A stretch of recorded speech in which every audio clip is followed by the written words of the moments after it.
My name is Meredith Beal. I'm a Knight International Journalism Fellow, a media consultant working with the African Media Initiative, and I'm also an occasional author. You mentioned author, and now you've got a new book out. Why this book? What's the motivation? Well, I've always enjoyed traveling and taking pictures while I travel. Even as a kid, my family would take these road trips across America, and I would always enjoy the variety of scenery as we drove from state to state and how the landscape changed from place to place. And then later, as I began traveling internationally, I enjoyed even more the greater variety of natural surroundings, and as well as people and cultures, and the variety of faces and clothing and landscapes and architecture. And I decided to compile the scenery and nature photos first. Okay, and who is this book for? Who did you have in mind?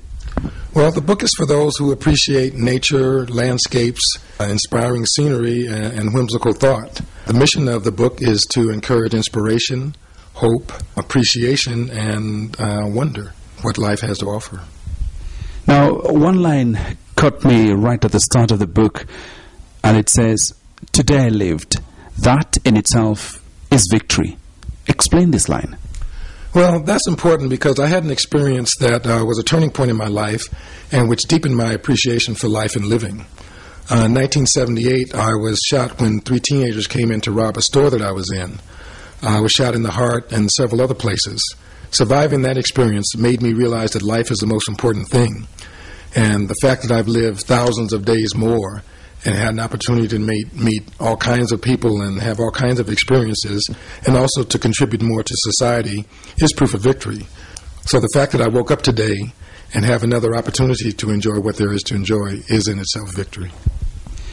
There are lots of beautiful pictures in the book, stunning views, and I noticed that you've got a lot of images of sunrise, sunset, light in the skies. Why? Well, I've always been inspired by sunrises and sunsets. Maybe sunrises were even more inspiring because it was coming out of darkness and, a fresh new start for the day, and the morning sun has moved me. But originally, I was going to do a book of just what I call the Sunshine Collection, just, sunrises, sunsets, bright, sunny days, etc. And then later followed up with the Moon Collection and the Cloud Collection and mountains or whatever. But at some point I decided to just put it all together, and I think it makes a greater variety of color and feeling as you move through the book. Now, there are lots of poems, lyrics in this book, but the one that really caught my eye, one of my favorites, is A Spark of Inspiration. Tell me a little bit about this poem. Well, inspiration is one of the most important things in human achievement. The notion that something can be possible starts everything. So this spark of inspiration is how everything starts. The poem starts with, "All it takes is just a spark of inspiration to reveal the brilliance of potential. Just a twinkle of an idea can open the door to profound revelation and hence profound change. Just as a small spark can ignite a raging fire, so too can the impulse from a tiny seed of thought brighten the whole planet." So that's a few lines from that poem. It's because inspiration starts everything, from Bill Gates, Steve Jobs, Edison, George Washington Carver. Anybody who invented anything or created anything, it started with a spark of inspiration. You have a picture of your parents laughing away heartily as if, without a care at all in the world. Were they an inspiration to you? Oh, absolutely. I included that picture because it's indicative of the joy that our family has experienced over the years. My parents are and always have been a great inspiration for me. From, as I mentioned, our early road trips across America when I was young, and them endeavoring to expose me to whatever was possible and allowing me to become the person that I am. They also taught me to appreciate what there is to appreciate life, and also to endeavor to beautify whatever environment I'm in. And they continue to inspire me to this day. Earlier this year, my dad was proclaimed an American hero as he was the recipient of a Congressional Gold Medal for his participation as a pioneer in being one of the first African Americans in the United States Marine Corps. And my mom, who was a businesswoman, I got my entrepreneur spirit from her. She was tenacious And, the courage to start a business I got from her, and the fact that I was able to start Lasting Value Broadcasting, which is a radio broadcasting company that I started more than a decade ago and is still around, that happened because I got that courage to start something for my mom. Now, as I was walking into the room, you gave me a bookmark which says, make a friend every day. What's this all about? Well, the world is in so much turmoil, and we watch the news and we see all kinds of examples of people disrespecting one another, war, civil strife, and just the turmoil that humans can cause one another. And one of the most important elements of being a human being is compassion.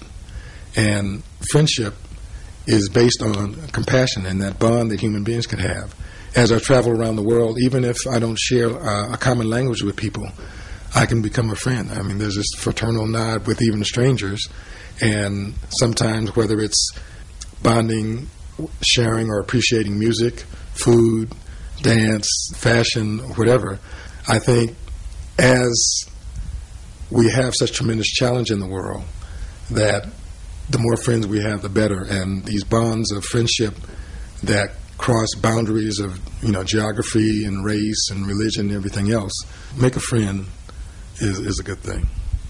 Now, so now you have this book, Victory Every Day. What's your next victory? Well, I hope to be continually victorious in everything I do, whether it's the media programs and activities that I'm doing with the African Media Initiative and trying to create a better and stronger media to change Africa. I have so many interests. I've been involved in music over the years. I'm sure I will return to that soon and share what I have to share, and hopefully that becomes victorious as well. The fact that I've completed this book also encourages me because I started that book more than 30 years ago. And as I mentioned, I was always taking photographs as I traveled, and from time to time I would try to match a poem to one of the images or create a poem inspired by the image. And the fact that I finished that book, and I've also been writing on 10 other books over the last who knows how many years that are in varying stages of completion. So this encourages me and lets me know that those other books will eventually come to be. And for people searching for a copy of Victory Every Day, where do they get hold of this book? Victory Every Day is available in a softcover. It's available at Amazon.com, Barnes & Noble, CreateSpace.com, and a number of other digital retailers. It'll also be available as a Kindle book and an ebook, as well as an application for Android phones available in Google Play and the Amazon App Store. And will eventually wind up over the next several weeks in bookstores around the world, including here in Nairobi. Meredith Beal, thank you.